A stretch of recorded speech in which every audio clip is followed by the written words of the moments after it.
అందరికీ నమస్కారం అండి. ఈరోజు వీడియోలో సూర్య భగవానునికి ఎంతో ఇష్టమైనటువంటి గోధుమల దీపం ఏ విధమైన పద్ధతిలో వెలిగిస్తే మనకి పూర్తి ఫలితం అనేది వస్తుంది, ఎన్ని ఒత్తులతో వెలిగించాలి, ఎవరు వెలిగించాలి, ఎప్పుడు వెలిగించాలి, ఇలా పూర్తి సమాచారంతో ఈ వీడియో అనేది అందిస్తున్నానండి. వీడియోని మాత్రం స్కిప్ చేయకుండా చూడండి. మొదటిగా ఈ గోధుమల దీపం అనేది ఎందుకు వెలిగిస్తాము అంటే, సూర్య భగవానుడు అంటేనే మనకి ఆరోగ్య ప్రదాత కదండి.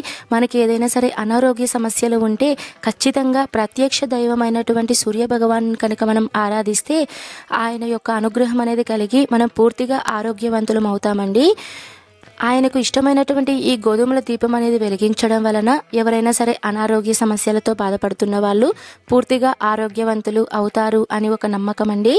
ముఖ్యంగా ఈ గోధుమల దీపం అనేది మనము రథసప్తమి రోజు కానివ్వండి, లేదా మాఘమాసంలో ప్రత్యేకంగా మాఘ ఆదివారాలలో మనము ఈ దీపం అనేది వెలిగిస్తామండి. మొదటిగా ఈ దీపానికి కావాల్సిన సామాగ్రి వచ్చేసి మనము జిల్లేడు ఆకులను అయితే సిద్ధం చేసుకోవాలండి. 7 జిల్లేడు ఆకులను సిద్ధం చేసుకోవాలి. అలానే గోధుమలను మనము సిద్ధం చేసుకోవాలండి. మీ శక్తి కొలది మీరు కొద్దిగా గోధుమలైనా తెచ్చుకోవచ్చండి, లేదా మీరు ఒక 1/2 kg అన్నా సరే మీరు తెచ్చుకొని మీరు దీపం అనేది వెలిగించుకోవచ్చండి. ఒకవేళ జిల్లేడు ఆకులు కనుక లేనట్లయితే మేము దీపం ఎలా వెలిగించాలి అంటే, ఒకవేళ మీకు జిల్లేడు ఆకులు వీలున్నంత వరకు మీకు దొరికితే మీరు ఈ దీపంలో జిల్లేడు ఆకులు పెట్టి దీపారాధన చెయ్యండి. మీకు దగ్గరలో రేగి ఆకులు కనుక దొరికితే రేగి ఆకులన్నీ కూడా మీరు ఒక ప్లేట్లో పరుచుకొని దాని మీద కూడా మీరు ఈ గోధుమలు అనేవి పెట్టుకొని దీపం అనేది వెలిగించుకోవచ్చండి. నేనైతే సాంప్రదాయ పద్ధతిలో మనము ఈ దీపాన్ని జిల్లేడు ఆకుల మీద పెట్టి వెలిగించాలి అని చెప్తారు కాబట్టి నేను ఆ విధమైన పద్ధతిలోనే వెలిగించానండి. సూర్యుడు మనకి 7 గుర్రాల మీద సంచరిస్తారు అని చెప్తారు కదా అండి. ఈ సూర్యుడు అన్న నామానికి 7 అనే సంఖ్యకి ఎక్కువ ప్రాధాన్యత అనేది ఇస్తారండి. దాని ప్రకారం నేను ఇక్కడ 7 జిల్లేడు ఆకులను అయితే తీసుకున్నానండి. తెల్ల జిల్లేడు ఆకులు కానీ, నార్మల్ జిల్లేడు ఆకులు కానీ మీకు ఏది దొరికితే ఆ జిల్లేడు ఆకులతో మీరు ఈ దీపం అనేది పెట్టుకోవాలండి. ముందుగా మీరు జిల్లేడు ఆకులను తెచ్చుకొని శుభ్రంగా మీరు నీటిలో కడిగి తర్వాత ఆ జిల్లేడు ఆకులకి పసుపు, కుంకుమ బొట్లు అనేటివి పెట్టుకోవాలండి. తర్వాత ఈ జిల్లేడు ఆకుల మధ్యలో మీరు 3 పిడికిళ్ళు గోధుమలు అనేటివి పొయ్యాలి. ఒకవేళ గోధుమలు అనేటివి తక్కువ కనుక ఉంటే మీ దగ్గర ఎన్ని ఉంటాయో అన్ని గోధుమలు అనేటివి మీరు ఆ మధ్యలో పోసుకొని పెట్టుకోవాలి. తర్వాత దాని మీద ఒక చిన్న ఆకునైతే పెట్టుకోవాలండి. మీరు అలానే డైరెక్ట్ అనేది పెట్టేసుకుంటే మీరు ప్రమిద అనేది పెట్టుకున్నప్పుడు అందులో నుంచి నూనె అనేది కారడము, దానివల్ల మనకి గోధుమలు కూడా వేస్ట్ అయిపోతాయండి. అందుకని నేనైతే ఇక్కడ ఒక చిన్న ఆకునైతే పెట్టుకున్నానండి. నా దగ్గర జిల్లేడాకు ఉంటే జిల్లేడాకును పెట్టుకున్నాను. తర్వాత నేను ఒక ప్రమిదను సిద్ధం చేసుకున్నానండి. ప్రమిద విషయానికి వస్తే మీరు పెద్ద ప్రమిద కానీ లేదా చిన్న ప్రమిదలు కానీ, చిన్నవి కనుకైతే 2 ప్రమిదలు పెట్టుకోండి, పెద్దవైతే మీరు ఒక ప్రమిద అయితే పెట్టుకోండి. నేనైతే ఇక్కడ ఒక మీడియం సైజు ప్రమిదనైతే పెట్టుకున్నాను. ఈ ప్రమిదకి పసుపు, కుంకుమలు అలానే బొట్లన్నీ పెట్టుకున్నాను. నేనైతే ఇక్కడ గంధం బొట్లు అనేటివి పెట్టుకున్నానండి.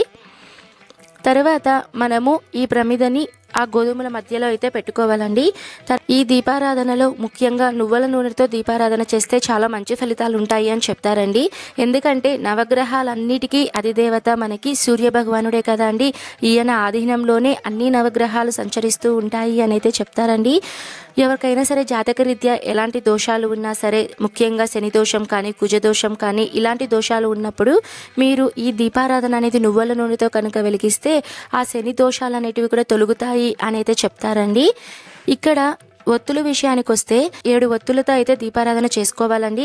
7 ఒత్తులతోనే దీపారాధన చేసుకోవాలి అంటే అలా ఏం లేదండి.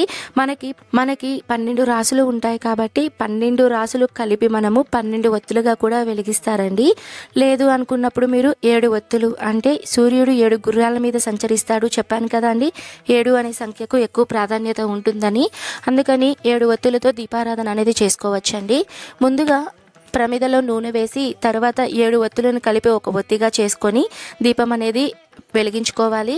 మీరు ఇలా ఒక్క ఒత్తిగా అన్నా చేసుకోవచ్చండి. లేదు అంటే 7 ఒత్తులను సపరేట్గా మీరు ప్రమిదలో పెట్టుకొని మీరు దీపారాధన అనేది చేసుకోవచ్చండి. ఈ ప్రత్యేకమైన దీపాన్ని ఖచ్చితంగా మీరు ఏకహారతితో మాత్రమే మీరు దీపారాధన చేయండి. ఇప్పుడు ఈ దీపాన్ని ఎవరు వెలిగించాలి అంటే, ముఖ్యంగా ఇంట్లో ఎవరైతే అనారోగ్య సమస్యలతో ఉంటారో వాళ్ళ చేత ఈ దీపాన్ని అయితే ఖచ్చితంగా వెలిగించండి. దీపారాధన అంతా చేసిన తర్వాత ఈ దీపాన్ని సాక్షాత్తు మనము సూర్య భగవానునిగా భావించి ఆ దీపం దగ్గర మనము పసుపు, కుంకుమ, అక్షింతలు వేసుకొని నమస్కారం అనేది చేసుకోవాలండి. ఇప్పటికే చాలామందికి ఒక సందేహం అయితే వచ్చుంటుందండి. దీపారాధన అంతా అయిన తర్వాత ఈ గోధుమలను ఏం చేయాలి అన్న సందేహానికి సమాధానం ఇప్పుడు తెలియజేస్తాను. ఈ గోధుమలు మనము రకరకాల పద్ధతుల్లో అయితే మనం ఉపయోగించుకోవచ్చండి. ముందుగా మనము ఈ గోధుమలను జిల్లేడు ఆకుల మీద పెట్టుకొని దీపారాధన చేస్తాం కాబట్టి తప్పకుండా ఈ గోధుమలు అయితే మీరు మంచినీటిలో అయితే కడగాలండి. తర్వాత నీటిలో కడిగిన తర్వాత ఈ గోధుమలను మీరు పక్షులకు వేటికైనా సరే మీరు ఆహారంగా వేయచ్చండి. ఈ గోధుమలను నీటిలో నానబెట్టుకొని ఈ గోధుమలు నానిన తర్వాత మనం గోధుమలను అయితే మనము ఆవులకు తినిపించవచ్చండి. ఇంకా ఆవులకు పెడితే చాలా పుణ్యం అనేది వస్తుందండి. ఇంకా ఈ గోధుమలను మనము ఇంట్లో బియ్యం పిండి అలానే మినపప్పు నానేసుకుంటూ ఉంటాం కదండి, వాటిల్లో కూడా ఒకసారి మనం ఈ గోధుమలను బాగా కడిగి అందులో నానబెట్టుకొని మనం దోశలా కూడా మనం వేసుకోవచ్చండి. ఇంకా ఈ గోధుమలను అయితే మనము నానబెట్టుకొని వాటికి మొలకలు అనేటివి వస్తాయి కదండి, మొలకలు వచ్చిన తర్వాత అందులో నుంచి వచ్చే గడ్డితో మనము జ్యూసెస్ కానివ్వండి చేసుకొని మనం తాగితే మన బాడీలో బ్లడ్ అనేది పూర్తిగా ప్యూర్గా శుద్ధి అవుతుంది అని అయితే చెప్తారండి. ఈ గోధుమలను కడిగిన తర్వాత ఎండలో నానబెట్టి బాగా ఎండిన తర్వాత మనము ఆ పౌడర్ అనేది ఉంటుంది కదండి, బరక మనకి రవ్వలాగా వస్తుంది కదా, అందులోని కూడా మనము పాయసంలాగా కూడా మనం చేసుకోవచ్చండి. ఈ విధమైన రకరకాల పద్ధతులు కూడా మనము ఈ గోధుమలు అయితే మనం ఉపయోగించుకోవచ్చండి. ఈ దీపాన్ని ముఖ్యంగా ఎప్పుడు వెలిగించాలి అన్న విషయానికి వస్తే ఈ దీపాన్ని మనము మాఘమాసంలో వచ్చేటువంటి రథసప్తమి రోజున ఈ దీపారాధన అనేది చేసుకోవచ్చండి. ఒకవేళ మీరు ఈ రథసప్తమి రోజున కనుక మిస్ అయితే ఈ మాఘమాసంలో వచ్చేటువంటి మాఘ ఆదివారాలలో మీరు సూర్యోదయం అయిన తర్వాత మీరు ఎప్పుడైనా సరే ఈ దీపారాధన అనేది చేసుకోవచ్చండి. ఇప్పుడు ఈ దీపాన్ని ఎవరు వెలిగించాలి అన్న విషయానికి వస్తే మీ ఇంట్లో ఎవరికైనా సరే హెల్త్ ఇష్యూస్ అనేటివి ఎక్కువ ఉంటే వాళ్ళ చేత్తో మీరు ఈ దీపాన్ని అయితే వెలిగించండి. కుదిరితే ఈ మాఘమాసంలో వచ్చేటువంటి మాఘ ఆదివారాల అన్ని రోజుల్లో మీరు ఈ దీపారాధన అనేది చెయ్యండి. ఎందుకంటే మాఘ ఆదివారాలకు చాలా విశేషమైనటువంటి ఫలితం ఉందండి. ఈ మాఘమాసం అంటేనే మాఘ అంటే పాపాలను నశింపచేసేదండి.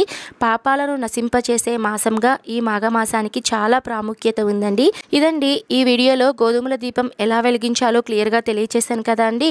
ఈ వీడియో మీకు ఎంతో కొంత ఉపయోగపడింది అని నేను అనుకుంటున్నానండి. ఖచ్చితంగా మీకు ఉపయోగపడితే లైక్ అనేది చేయండి. ఎవరికైనా సరే మీ ఫ్యామిలీ మెంబర్స్కి ఉపయోగపడితే షేర్ చేయండి. రథసప్తమికి సంబంధించిన పూర్తి పూజా విధానము అలానే రథం ఎలా తయారు చేయాలి పూర్తి వివరాలన్నీ మన ఛానల్లో వీడియోస్ అనేటివి అప్లోడ్ చేస్తున్నాను. మీకు ఉపయోగపడితే తప్పకుండా చూడండి. ఓకే అండి, నేను మరో మంచి వీడియోతో మీ ముందుంటాను. Thank you for watching.